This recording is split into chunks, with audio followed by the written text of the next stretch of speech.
Hello, everyone. My name is Drew Dixon, and I'll be presenting on the defense contracting industry in the United States.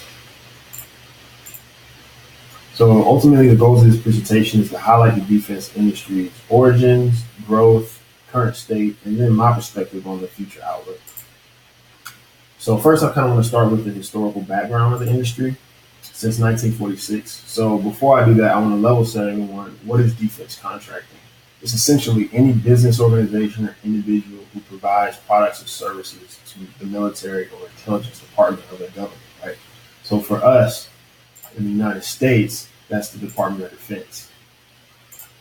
And there's kind of three main sectors of the Department of Defense, which is land-based systems, which can be like tankers or anything of that nature, aerospace systems, fighter jets, carriers, and the naval systems, which is typically like submarines and things like that.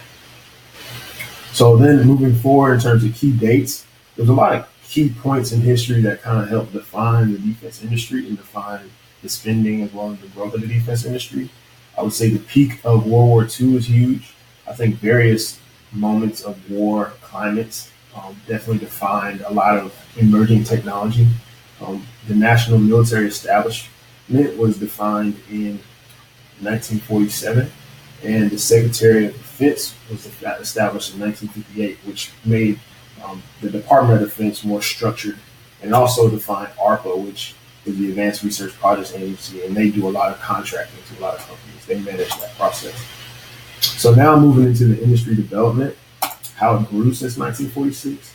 The industry is massive. So it's over $600 billion in annual revenue per year for the U.S. industry, and that makes up 2% of the U.S. gross domestic product.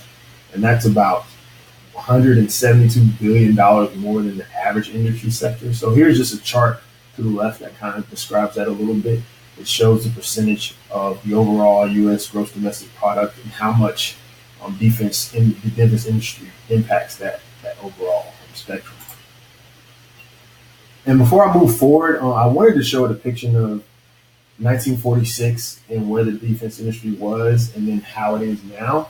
But in doing research, I found that it's actually extremely sporadic since 1946. And I think that's due to the different time frames and the things that were happening in history.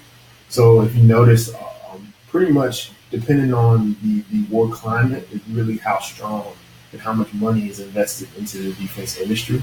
So that was something interesting to find.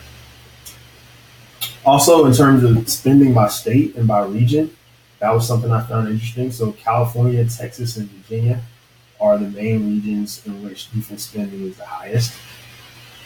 And now, in terms of the current state of the defense industry, the competitive landscape is pretty broad, but there's some very key, I guess, powerhouse role players, which is Lockheed Martin, Boeing, General Dynamics, Raytheon, and Northrop Grumman.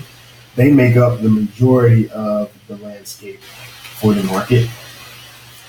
The impact on the U.S. employment, so it's actually 3.6 million jobs supplied by the defense industry, which is 3% of the total U.S. employment. So again, national defense has a huge impact on the U.S. economy. And then in terms of the defense industry and the exports, it actually makes up 10% of U.S. exports coming from defense industry work. So when we think of that, that goes back to the three main sectors, right? Aerospace, naval, and land-based systems. So that can be anything from manufacturing to electronics to you name it. In regards to the future outlook, in my opinion, there's two key dependencies. So national security and the political climate. So who's in office, as well as who's potentially threatening the United States. I think those are the biggest factors in how much investment will go into defense spending. But other than that, it's pretty sporadic, and I think it's pretty tough to determine a next step for it. So in summary, the defense industry is massive, and it's related to the overall U.S. industry. Defense spending is highest in certain regions.